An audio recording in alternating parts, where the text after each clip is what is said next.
Hello students, 360 degree MCQ के इस series में आपका स्वागत है। हम लोग पूरा बुक कवर कर रहे हैं और उसमें सारा लगभग कंप्लीट हो चुका है।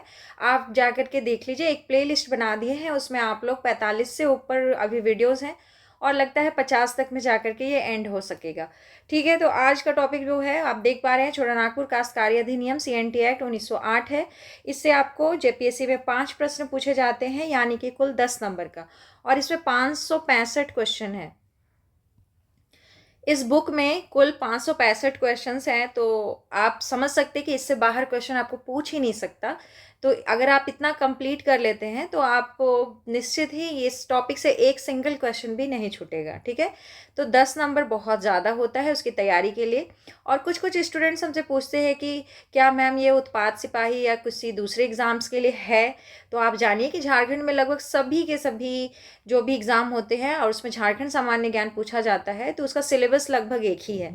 तो आपको हो सकता है कि इसमें कुछ ज़्यादा मार्क्स या कुछ कम मार्क्स का पूछा जाए, लेकिन पूछा जाएगा और आपको पढ़ना ही है। तो आइए इसकी शुरुआत करते हैं। आप किसी भी एग्ज़ाम की तैयारी कर रहे हैं और झारखंड सामान्य ज्ञान आपसे पूछ रहा है, तो आप इसको देख सकते हैं, इस वीडियो को पढ़ सकते हैं, आपके ज़रूर ही काम आएगा। ठीक है, तो चलिए शुरू करते हैं पहले क्वेश्चन से। पहला क्वेश्चन है, मिलान कीजिए। ठीक है, CNT एक्ट लागू हुआ, कुल अध्याय, कुल धाराएं, जन्मदाता, और इधर से आपको मैच करना है। तो लागू हुआ था CNT एक्ट 11 नवंबर 1908 ईस्वी को। कुल धाराएं इसमें कितनी हैं, पहले कुल अध्याय देख लेते हैं ना। कुल अध्याय इसमें 19 है, धाराएं 271 है, और जन्मदाता H हॉफमैन को माना जाता है। यहाँ से मिलान कर लीजिए और यहाँ से रटिए। लागू हुआ था 11 नवंबर 1908 ईस्वी को। CNT में कुल धाराएं जो हैं 19 है, सॉरी अध्याय 19 है और धाराएं 271 है। जन्मदाता जो हैं H हॉफमैन है। ठीक है, अध्याय 19, धाराएं 271। ये एकदम बेसिक क्वेश्चन है, इतना आपको आना ही चाहिए। इसको रटना कोई हार्ड नहीं है, और इसके लिए अगर आप ट्रिक बनाते हैं तो फिर CNT पढ़ने का कोई फ़ायदा नहीं है आपको, यानी कि आप CNT के लायक नहीं हैं। इतना छोटा चीज़ अगर आपको याद नहीं हो पाता, ये सब बेसिक चीज़, तो फिर आपसे पूरा CNT तो नहीं होने वाला।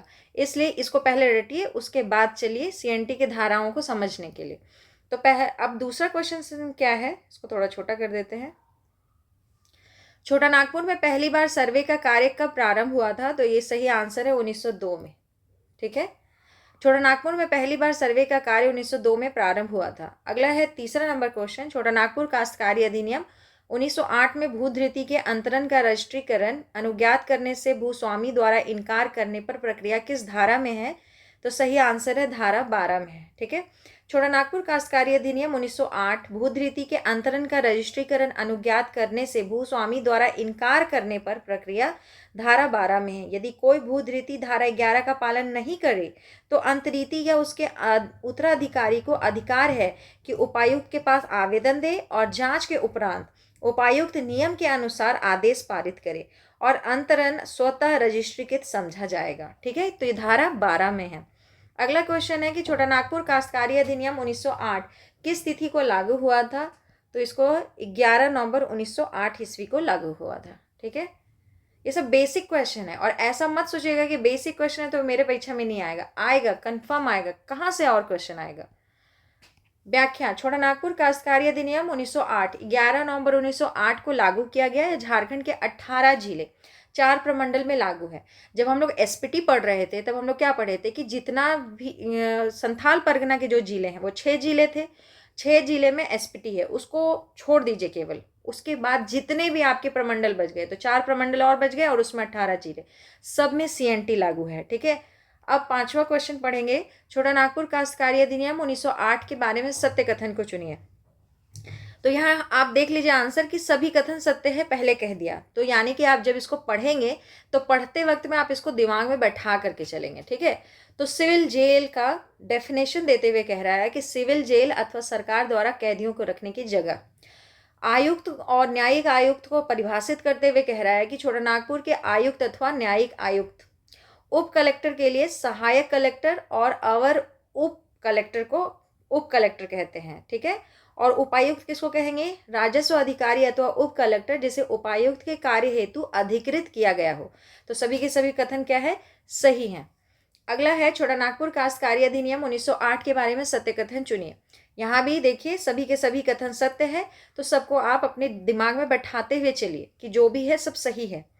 पहला है कृषि वर्ष किसको कहेंगे? किसी स्थानीय क्षेत्र में कृषि कार्य के लिए जो वर्ष प्रचलित हो वही मान्य होगा, या फिर 1 अप्रैल से 31 मार्च तक का समय कृषि वर्ष माना जाएगा, या फिर कृषि वर्ष का निर्धारण सरकार कर सकती है। यानी कि 3 कंडीशन आप देख लिए, सभी को हम लोग क्या कह सकते हैं? कृषि वर्ष कह सकते हैं। ठीक है।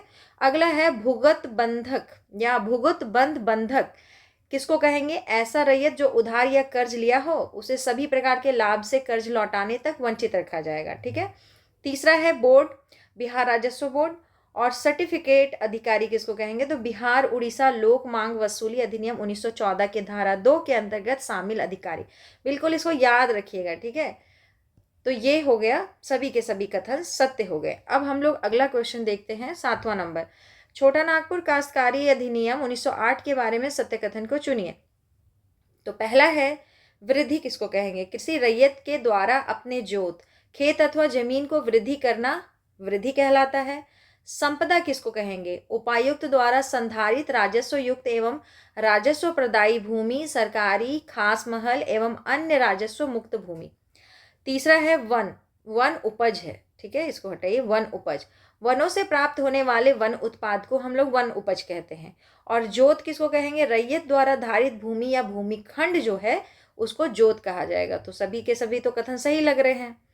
तो देखिए सभी के सभी कथन सही हैं, तो सबको माइंड में बैठा के चलिएगा। ठीक है। अगला क्वेश्चन, छोटा नागपुर काश्तकारी अधिनियम 1908 में पुनर्ग्रहणीय भूधृति के पुनर्ग्रहण पर विलंगमों में इनकम ब्रांचेज का बातिलीकरण किस धारा में है? तो इसका आंसर लिखा है धारा बी, मतलब बी, धारा 12, जो कि बिल्कुल गलत है। ठीक है। धारा 12 यहाँ पे मिसप्रिंट है, धारा 14 होगा। क्यों? क्योंकि ये जो पुनर्ग्रहणीय भूधृति के पुनर्ग्रहण पर विलंगमनों का जो बातिलीकरण है वो 14 में दिया है। 12 में फिर क्या दिया है? 12 में भूधृति के अंतरण का रजिस्ट्रीकरण अनुज्ञात करने से भूस्वामी द्वारा इनकार करने की प्रक्रिया दिया हुआ है, जो भी हम लोग थोड़ी देर पहले शायद ये क्वेश्चन देखे भी हैं। तो धारा 12 गलत है, धारा 14 टिक लगाइए और चलिए आगे पढ़ते हैं। छोटा नागपुर काश्तकारी अधिनियम 1908 पुनर्ग्रहणीय भूधृति के पुनर्ग्रहण पर विलंगमों में इनकम ब्रांचेज का बातिलीकरण धारा 12 में है। फिर यहाँ गलत, इसको धारा 14 कीजिए। कोई जमीन जो पुनर्ग्रहण के योग्य हो अपने पुनर्ग्रहण की तिथि पर पुनर्ग्रहित की जाएगी, लेकिन इसके अपवाद है। मान लीजिए कि कोई भूस्वामी है, वो किसी को जमीन दिया, लेकिन वो आदमी क्या हो गया? मर गया, उसका कोई मेल वारिस नहीं है, तो अब भूस्वामी के पास जमीन वापस चला जाएगा। यही तो है कि मेल वारिस नहीं है तो वापस चला जाएगा। तो यही कह रहा है कि पुनर्ग्रहणीय भूधृति, पुनर्ग्रहण विलंगम। ठीक है। तो इसमें लेकिन अपवाद है कुछ कुछ। अगर ये जमीन वापस, ये टुकड़ा चला जाए इसके पास, लेकिन फिर भी क्यों नहीं जाएगा? और कौन सा भूमि ये फिर से अपने पास नहीं रख सकता, पुनर्ग्रहण नहीं कर सकता? तो किसी छावनी के लिए सरकार भूमि अधिग्रहण कर ली है, तो वो भूमि, जहाँ निवास गृह बन गया है, निर्माणशाला, अन्य स्थायी भवन निर्मित किया गया हो, जिस पर स्थायी उद्यान बन गया हो, बागान, हौज, नहर, पूजा स्थल, शमशान या कब्रिस्तान स्थापित हो गया है, वो जमीन वो पुनर्ग्रहण नहीं कर सकता। सरकार के कार्यालय हेतु अधिग्रहित अगर भूमि हो गया है तब भी नहीं कर सकता। वह भूमि जिस पर खदान निर्मित किया गया हो, तो ये सब के लिए, समूह के लिए काम होता है, सबके आर्थिक या जो भी कहिए सबके विकास के लिए होता है। तो ऐसा जमीन पुनर्ग्रहण के योग्य नहीं होता, यही अपवाद में आता है। ठीक है। अगला है छोटा नागपुर काश्तकारी अधिनियम 1908 में बंदोबस्त रैयत का अधिभोगाधिकार का बातिलीकरण किस धारा में है? तो इसका सही आंसर हो गया धारा 19। छोटा नागपुर काश्तकारी अधिनियम 1908 बंदोबस्त रैयत का अधिभोगाधिकार धारा 19 में है। वह व्यक्ति जो धारा 17 एवं 18 के अंतर्गत किसी ग्राम का बंदोबस्त रैयत हो तो उसे रैयत के रूप में सभी अधिभोगाधिकार सुरक्षित होगा। ठीक है। तो आप जाकर के 17 और 18 भी पढ़िएगा कि उसमें क्या बोलता है कि जो 12 साल तक काम करता है वो अधिभोगाधिकार का अधिकारी हो जाता है ना। वही 17-18 में दिया है, उसको एक बार जाके ढंग से पढ़िएगा, तब आपको 19 से उसको रिलेट कर पाएंगे। 10वां है छोटा नागपुर काश्तकारी अधिनियम 1908 का ब्लू प्रिंट निम्न में से किसने तैयार किया था? तो जॉन एच हॉफमैन ने किया था। छोटा नागपुर काश्तकारी अधिनियम 1908 का ब्लू प्रिंट कौन तैयार किए थे? हॉफमैन साहब किए थे। ठीक है। अगला क्वेश्चन है छोटा नागपुर काश्तकारी अधिनियम 1908 के बारे में कौन सा कथन सत्य है? तो पहला है कोड़कर वह भूमिखंड जिसे मुख्यतः धान की खेती के लिए कोड़कर चौरस बनाया गया हो, बिल्कुल सही। भूस्वामी किसको कहेंगे? जिसके अधीन रैयत या काश्तकार भूमि प्राप्त करता हो और लगान चुकाता हो तो उसको हम लोग भूस्वामी कहेंगे। और तीसरा है जंगल संपत्ति, जंगल से प्राप्त वन उत्पाद एवं खड़ी फसल को जंगल संपत्ति कहेंगे। और एक बात यहीं पे याद रखिएगा, ठीक है, खड़ी फसल अगर कोई किसी के खेत में खड़ा फसल लगा हुआ है, अभी कटाई नहीं हुआ है, तो उसको अब बताइए कि चल संपत्ति कहेंगे कि अचल संपत्ति कहेंगे, ठीक है। तो अगर आपको पता है तो आप कमेंट बॉक्स में जरूर बताइए, और नहीं पता तो उसको खोजिए और हम इसको आपको कमेंट बॉक्स में बता देंगे। खड़ी फसल को चल संपत्ति में रखते हैं कि अचल संपत्ति में रखते हैं, ठीक है। अब अगला जो है मुंडारी खूंट कट्टीदार काश्तकारी, मुंडारी खूंट कट्टीदार का हित, तो ये सब सही है, ठीक है, ये सभी के सभी कथन क्या है? सही हैं। अगला है छोटा नागपुर काश्तकारी अधिनियम 1908 के बारे में सत्य कथन को चुनिए। पहला है भुगतान करना, यानी कि लगान का भुगतान करना, तो सही है, ये डेफिनेशन ये सही बोल रहा है। स्थायी भूधृति, स्थायी भूधारक का हित, स्थावर शर्त, लगान के अलावे कोई अन्य शर्त, जैसे कि पहले से ही तय हो, लगान के अलावा कुछ शर्त कि हम ऐसे आपको देंगे, हम आपको ऐसे लेंगे, तो उसको बोलेंगे स्थावर शर्त, ठीक है। विहित किसको कहेंगे? राज्य सरकार द्वारा नियम को लागू करना विहित कहलाएगा, ठीक है। तो उपयुक्त सभी कथन क्या है? सत्य है। छोटा नागपुर काश्तकारी अधिनियम 1908 के बारे में सत्य कथन को चुनिए। सभी कथन क्या है? सत्य हैं। तो सबको दिमाग में बैठाइए। स्वतत्वधारी व्यक्ति का न्यास के रूप में अपने फायदे के लिए अधिकृत होना स्वतत्वधारी कहलाता है। रजिस्ट्रीकृत दस्तावेजों का पंजीयन करना रजिस्ट्रीकृत करना कहलाता है। लगान किसको कहेंगे? रैयत के द्वारा भूस्वामी को भूमि के उपयोग के बदले दिए जाने वाला धन लगान कहलाएगा। पुनर्ग्राह्य भूधृति, रैयत के कोई नर वारिस नहीं होने पर भूमि का भूस्वामी को वापस चला जाना। अभी हम लोग पुनर्ग्रह पढ़ रहे थे ना, पुनर्ग्रह विलंगमों का वातिलीकरण, है ना, तो वो कहाँ था? धारा 14 में था। याद कीजिए, धीरे धीरे सब याद हो जाता है, पहले दिन नहीं याद होता है। पहले दिन सीएनटी से मिलने आइएगा ना तो सीएनटी आपको भाव बिल्कुल भी नहीं देगा। 2-4 बार, 5 बार, 10 बार इससे आइए, मिलिए, दोस्ती कीजिए, धीरे धीरे समझ में आने लग जाता है, ठीक है। शुरू में नहीं आता है, शुरू में तो लगता है कि क्या ही करना है, लेकिन फिर धीरे धीरे आपको समझ में पक्का आने लगेगा। बस थोड़ा समय मांगता है, वो समय आप इसको दे दीजिए। छोटा नागपुर काश्तकारी अधिनियम 1908 के बारे में सत्य कथन को चुनिए। फिर वही डेफिनेशन है, राजस्व पदाधिकारी राज्य सरकार जिसे राजस्व की वसूली के लिए अधिकृत करे, यानी कि उसको उस पोस्ट पर भेजे, तो हो गया राजस्व पदाधिकारी। काश्तकार किसको कहेंगे? वह रैयत जो किसी व्यक्ति के अधीन भूमि धारण करता हो और लगान का भुगतान उसी को करता है, तो वो काश्तकार कहलाएगा। भूधृति किसी को कहेंगे? भूधारक का हित, लेकिन मुंडारी खूंट कट्टीदार काश्तकारी नहीं, उसको छोड़ करके, ठीक है। ग्राम किसको कहेंगे? वह स्थानीय क्षेत्र जिसे किसी नियम के अधीन सर्वेक्षण कर अधिकार अभिलेख तैयार कर लिया गया हो, तो उसको हम लोग गांव कहेंगे, ग्राम कहेंगे, ठीक है। तो सारा का सारा कथन सही है। अब हम लोग अगला क्वेश्चन देखेंगे, 15 नंबर। छोटा नागपुर काश्तकारी अधिनियम 1908 के संबंध में निम्न में से कौन सा कथन सत्य है? तो फिर कह रहा है कि सब कथन सत्य है, तो हम लोग सबको याद करके चलेंगे। छोटा नागपुर की भूमि के संरक्षण के लिए यह अधिनियम बनाया गया था, बिल्कुल सही। सबका जमीन जबरदस्ती छीन लिया जा रहा था, उसी को बचाने के लिए ये नियम लाया गया था। मुंडारी खूंटकट्टी भुईहरी कोड़कर आदि जमीन की रक्षा के लिए यह अधिनियम बनाया गया था, बिल्कुल सही। यह कानून मुंडाओं की खूंटकट्टी उराओं की भुईहरी तथा सदानों की कोड़कर भूमि की रक्षा के लिए बनाया गया था, बिल्कुल सही। तो उपयुक्त सभी कथन सत्य है। 16 नंबर क्वेश्चन, छोटा नागपुर काश्तकारी अधिनियम 1908 के बारे में सत्य कथन को चुनिए। पहला, भूधारक अथवा उपभूधारक किसको कहिएगा? तो भूस्वामी को ही भूधारक और उनके वंशजों को उपभूधारक कहा जाता है, ठीक है। रैयत किसको कहेंगे? तो रैयत के मुख्य 3 प्रकार होते हैं, अधिभोगी रैयत, अनाधिभोगी रैयत और खूंटकट्टी रैयत, ठीक है। तो अधिभोगी रैयत को डेफिनेशन को बता रहा है कि जैसे अपनी भूमि का अधिभोग का अधिकार है, तो वो अधिभोगी रैयत, मतलब कि उसको उसका उपयोग करने का अधिकार है, तो अधिभोगी रैयत। अनाधिभोगी रैयत मतलब कि जिसे अपनी भूमि के अधिभोग या उपयोग का अधिकार नहीं है। खूंटकट्टी रैयत वह भू रैयत जिसे खूंटकट्टी अधिकार प्राप्त हो। तो ये 3 डेफिनेशन आपके माइंड में होना चाहिए। अगला है दर रैयत किसको कहेंगे? ऐसे काश्तकार जो रैयत के अधीन हो और निर्धारित लगान चुकाता हो। मान लीजिए कि एक रैयत के पास बहुत ज़्यादा ज़मीन है, बहुत ज़्यादा ज़मीन है, तो वो उस पूरे पे तो खेती नहीं करेगा ना, कुछ पर खेती करेगा और कुछ क्या करेगा, किसी दूसरे रैयत को दे देगा। अबर क्या करेगा, जो दूसरा रैयत लिया है वो जाएगा नहीं सरकार को डायरेक्ट कर चुकाने, वो पहले वाले रैयत जिससे जमीन लिया था वो उसको उसका लगान दे देगा और वो आगे अपने भूस्वामी को जा करके देगा। तो पहला रैयत के नीचे दूसरा रैयत काम कर रहा है, इसलिए वो दर रैयत है। ठीक है।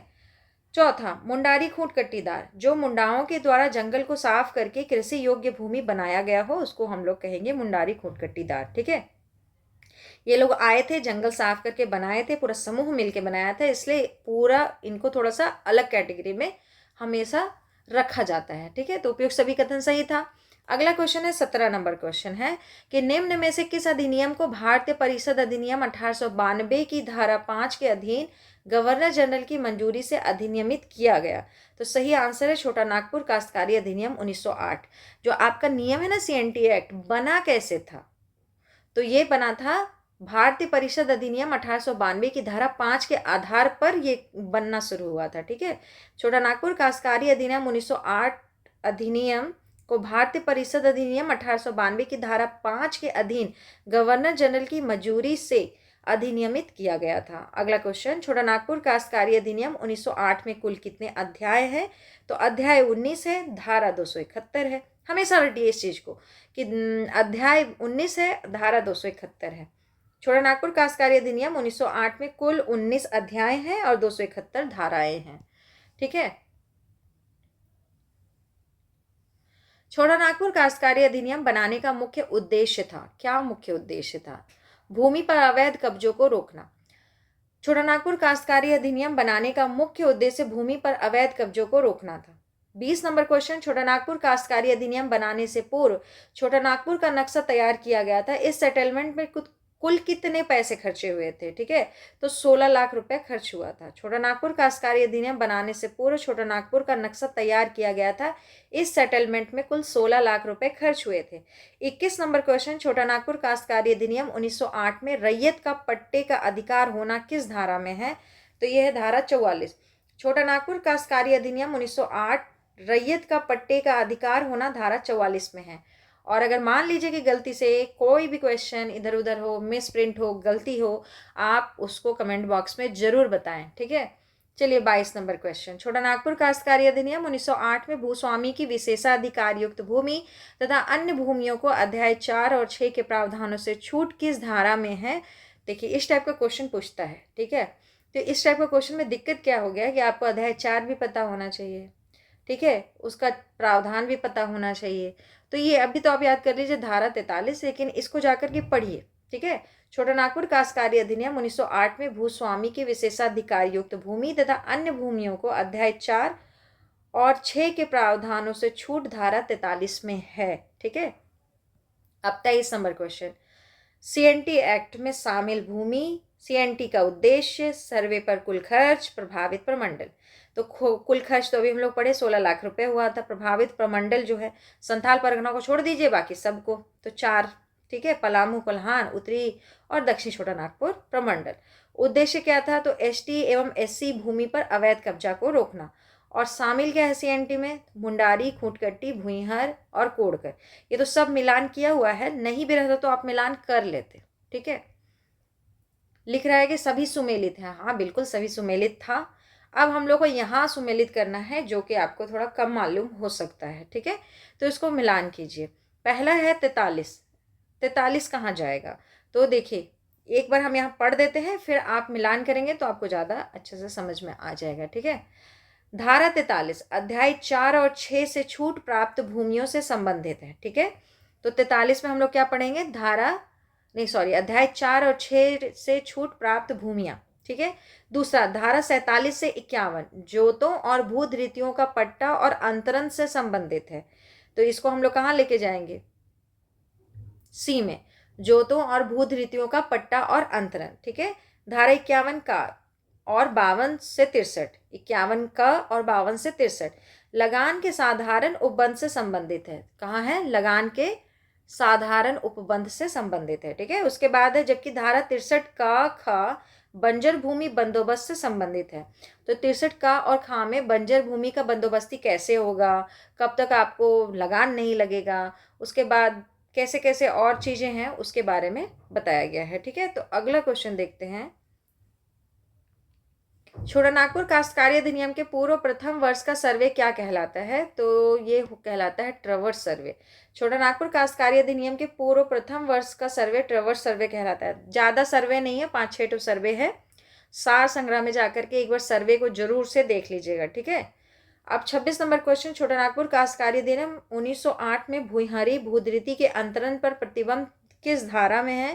तो धारा बी, धारा 48। ठीक है, मतलब ऑप्शन बी धारा 48। छोटानागपुर काश्तकारी अधिनियम 1908 भूइहारी भूधृति के अंतरण पर प्रतिबंध धारा 48 में है।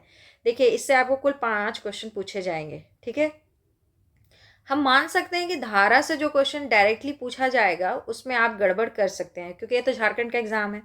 धारा अगर आपको देगा और किसी का आंसर अगर 18 होना हो तो 16, 17, 18 सब दे देगा, या 17, 18, 19 ऐसे पास में ऑप्शन देंगे कि आपको धारा पकड़ने में दिक्कत होगा। लेकिन धारा ही केवल नहीं है इसमें आपको समय, कब आप आवेदन कर सकते हैं, कब तक आप केस कर सकते हैं, इस टाइप का भी क्वेश्चन पूछा जाता है। और यकीन मानिए एक बार में याद हो जाता है ये सब चीज़। ठीक है, फिर सर्वे क्या था, सर्वे में छोटी मोटी चीज़ें क्या थी, ये सब ऐसा क्वेश्चन है कि 5 में से आप 3 जरूर बना लेंगे। एकदम कि मान लेते हैं कि एकदम मान ही लेके 2 धारा ही पूछ लिया, कि 2 क्वेश्चन में एकदम जाके उधारा ही आपसे पूछ लिया, तब भी आप 3 क्वेश्चन आराम से सॉल्व कर लेंगे। क्योंकि जो चीज़ कहानी के तौर पे इसमें पता चलेगा वो आप एकदम जा करके उसको लगा लीजिए। 3 क्वेश्चन मतलब 6 नंबर, काफ़ी आगे हो गए आप बाकी से। ठीक है, तो कैडेस्ट्रियल सर्वे क्या था अब सुनिए। छूट तो नहीं गया इससे पहले वाला क्वेश्चन? 26 नंबर ही पहले देख लेते हैं, लगता है छूट गया। 26 नंबर। छोटानागपुर काश्तकारी अधिनियम 1908 में भूइहारी भूधृति के अंतरण पर प्रतिबंध किस धारा में है? तो इसका आंसर है 48 धारा। ठीक है, कैडेस्ट्रल सर्वे क्या था? तो ये था CNT एक्ट के पूरा दूसरे वर्ष का सर्वे। अभी हम लोग देखे ट्रवर्स पहले वर्ष का और ये दूसरे वर्ष का, ठीक पहले हुआ था ये सब सर्वे। ठीक है, 27 नंबर क्वेश्चन तक हो गया। अब हम लोग 28 पर आ जाएंगे। ठीक है, छोटानागपुर काश्तकारी अधिनियम 1908 में कतिपय प्रयोजनों के लिए भूस्वामी द्वारा भूतृति या जोत का अर्जन किस धारा में है? तो इसका आंसर है धारा 50, है ना। छोटानागपुर काश्तकारी अधिनियम 1908 कतिपय प्रयोजनों के लिए भूस्वामी द्वारा भूधृति या जोत का अर्जन धारा 50 में है। ठीक है, अगला क्वेश्चन। अब सबका नाम पढ़िए। Doctor Davison, father Hoffman, captain Grey, captain Depree, Christer Oliphant, colonel इही, Dalton, commissioner Grimley, major Hurst, commissioner Slack, settlement officer Lister, Reid तथा सिफ्टन, राखलदास आदि का योगदान निम्न में से किस अधिनियम को तैयार करने में रहा है? तो सही आंसर है सी, छोटानागपुर काश्तकारी अधिनियम 1908। जब आप पॉलिटी पढ़ते हैं तो उसमें आप संविधान के बारे में पढ़ते हैं। संविधान में हम लोग बोलते हैं कि हम लोग संविधान का पिता मान के चलते हैं अम्बेडकर जी को, है ना। लेकिन क्या अम्बेडकर जी अकेले लिखे थे? नहीं, संविधान में आप पढ़िएगा तो पूरा समिति बना था। हर राज्य, हर रियासत से भी लोग प्रतिनिधि के तौर पर गए थे। बहुत 1.5-2 साल का समय लगा था। पूरा नियम कानून बना लिखाया गया, सभी को उसमें हस्ताक्षर किए। कोई एक आदमी के हाथ का काम नहीं था। ठीक उसी प्रकार से बार बार हम लोग फादर हॉफमैन का नाम पढ़ेंगे, लेकिन सिर्फ और सिर्फ हॉफमैन साहब नहीं बना सकते हैं। इसमें इतने लोग हैं, इससे भी ज़्यादा लोग होंगे, लेकिन फिर भी ये लोग पॉपुलर होंगे, इसलिए इतना का नाम आप थोड़ा बहुत जान के रखिए।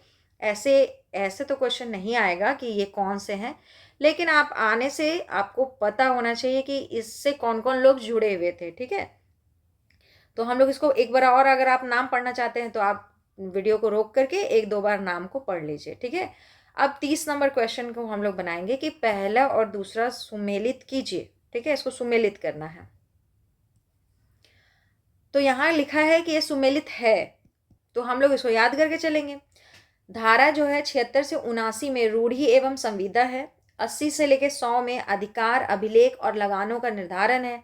101 से लेकर 117 भूमि संबंधी शर्तें, उनका रूपांतरण एवं अभिलेख है। 118 से लेकर 126 भूस्वामियों का विशेषाधिकार वाले भूमि का अभिलेख है। ठीक है, 31 नंबर क्वेश्चन को देखेंगे। छोटानागपुर काश्तकारी अधिनियम 1908 में भूधारक लगान वृद्धि के लिए कब दायी नहीं होगा, किस धारा में है? तो ये धारा 9 में है। इसको जाकर के धारा में पढ़िएगा कि कौन कौन सा कारण होगा कि उसको नहीं देना पड़ेगा, लगान नहीं बढ़ा सकते आप। छोटा नागपुर काश्तकारी अधिनियम 1908 में भूधारक लगान वृद्धि के लिए कब दायी नहीं होगा? धारा 9 में है। 9 का भूधारक या ग्राम मुखिया के लगान की वृद्धि या किसी भूधारक के लगान में बंदोबस्त के समय से परिवर्तन ना किया गया हो, उसके लगान में बढ़ोतरी नहीं की जाएगी। ग्राम मुखिया या भूधारक के लगान में वृद्धि उपायुक्त के आदेशानुसार ही किया जाएगा। ठीक है।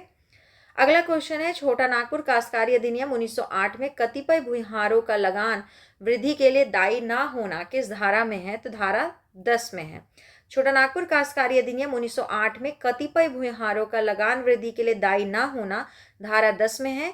ऐसा कोई भूमिहार जिसकी भूमि छोटा नागपुर काश्तकारी अधिनियम 1869 के अनुसार रजिस्टर में दाखिल हो, लगान वृद्धि का दायी नहीं होगा।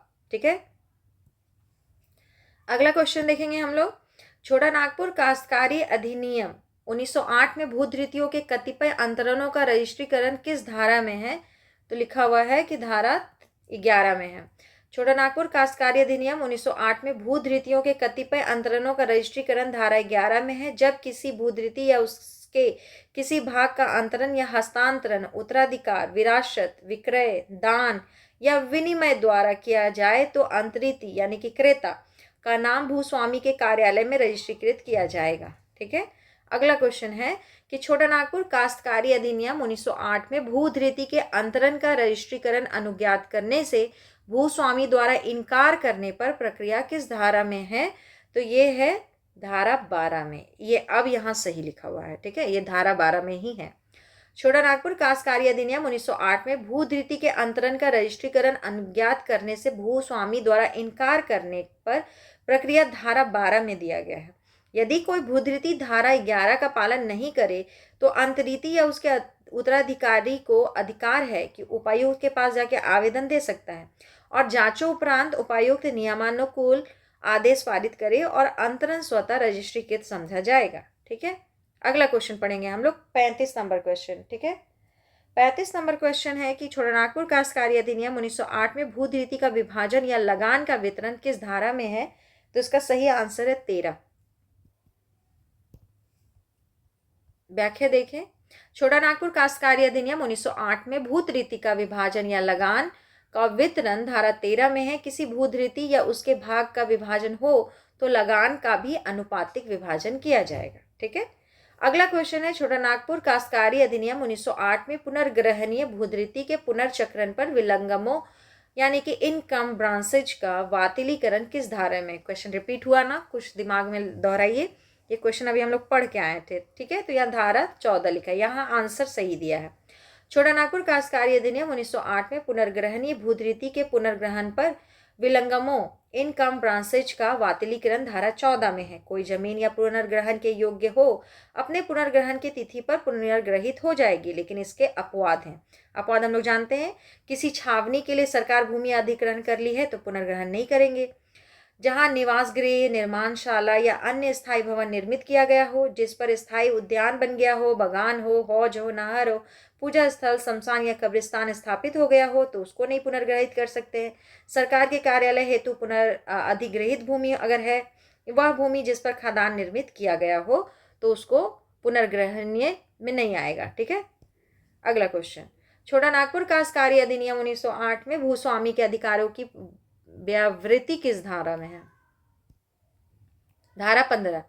छोटा नागपुर काश्तकारी अधिनियम 1908 में भूस्वामी के अधिकारों की व्यावृत्ति धारा 15 में है। धारा 11 और 12 के अंतर्गत भूमि का अंतरण पर्याप्त नहीं होगा, उसका दाखिल खारिज आवश्यक है।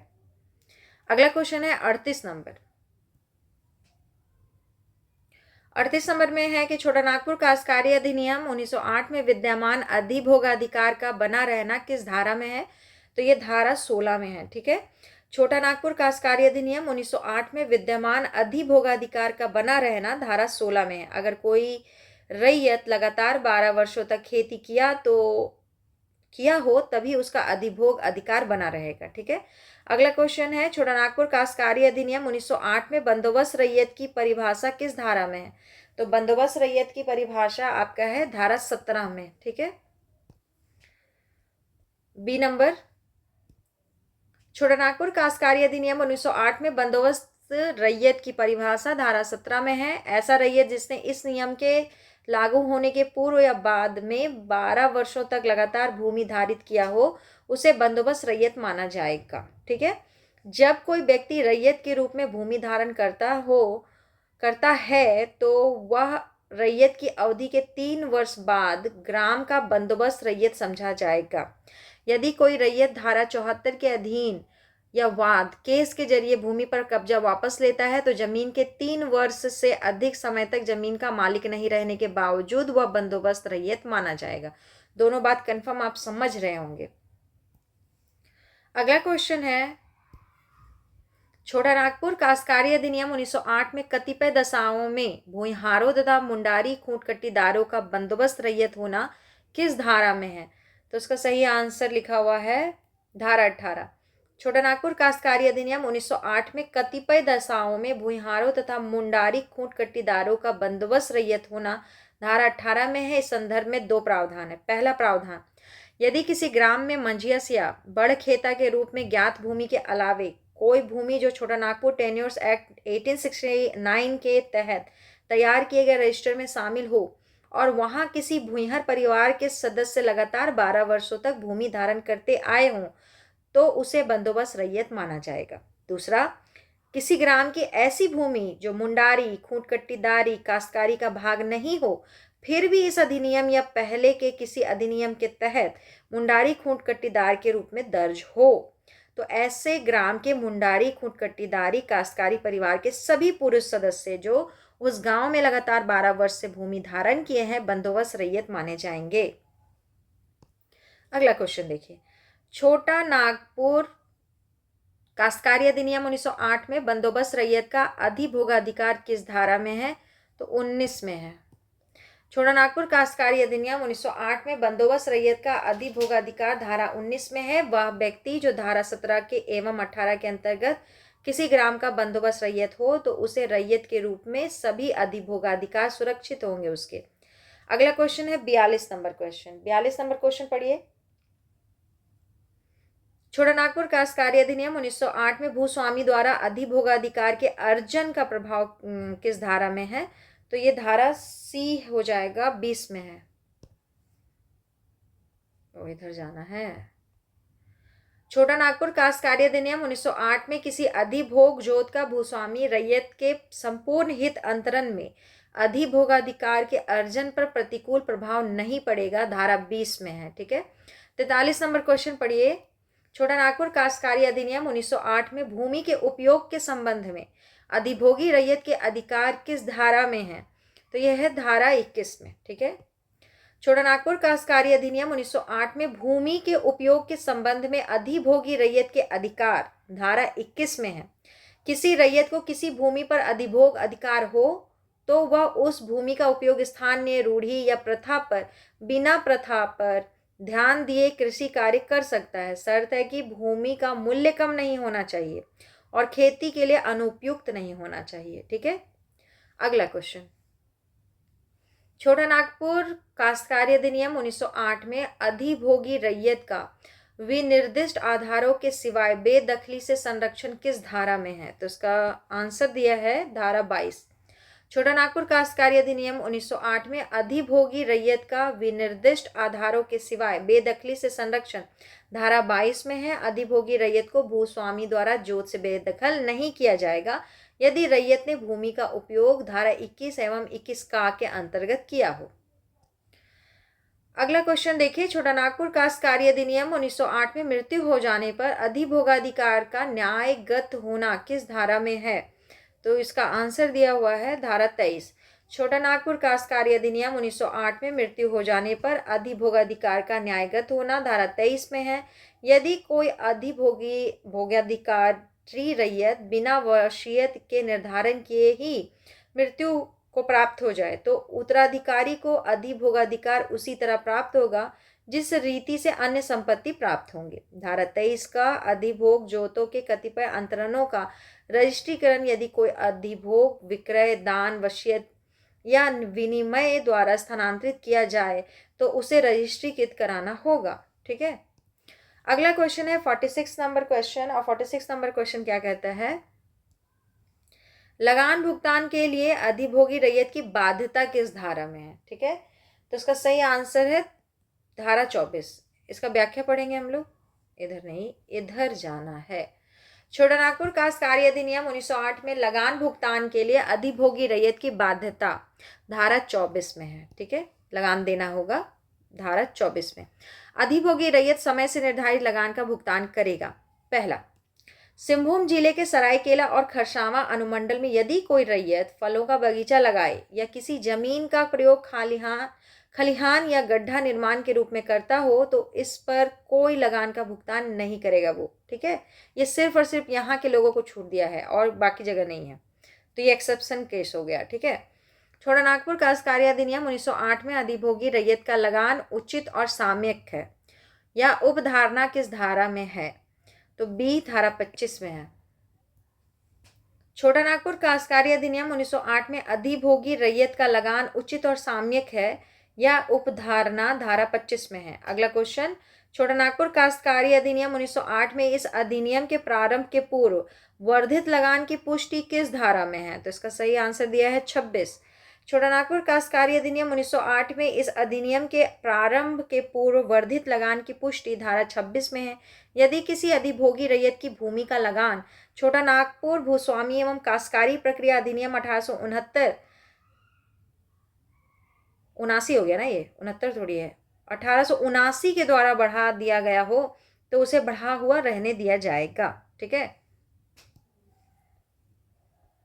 अगला है 49 नंबर, छोटानागपुर काश्तकारी अधिनियम 1908 में वे रीतियां जिन्हें अधिभोगी रैयत का लगान बढ़ाया जाएगा किस धारा में है, तो सही है धारा 27 में। छोटानागपुर काश्तकारी अधिनियम 1908 में वे रीतियां जिनसे अधिभोगी रैयत का लगान बढ़ाया जाएगा धारा 27 में है।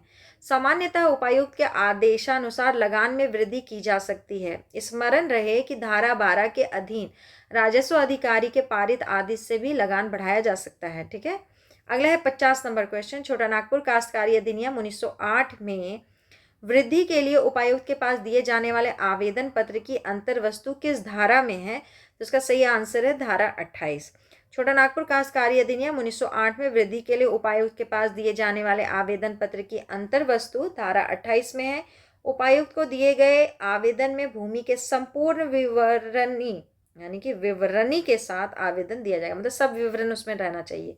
ठीक है, एक वीडियो में 50 क्वेश्चन, नहीं तो आपका भी दिमाग हैंग करने लगेगा और मेरा भी दिमाग हैंग करने लगेगा। ठीक है, एक दिन में टारगेट रखिए CNT का 50 क्वेश्चन हो जाए बहुत है। ठीक है, इसी के साथ इसको यहीं समाप्त करेंगे। अगर आपको कोई डाउट है तो आप कमेंट बॉक्स में कमेंट कीजिए, और अगर कोई टर्म्स ऐसे जो आपको नहीं समझ में आता है, ठीक है, तो हमको उसको समझा के चलना चाहिए। अगर ऐसा कुछ है तो आप वो भी बता सकते हैं कमेंट में। ठीक है, और वीडियो देखते रहिए, लाइक कीजिए। Thank you.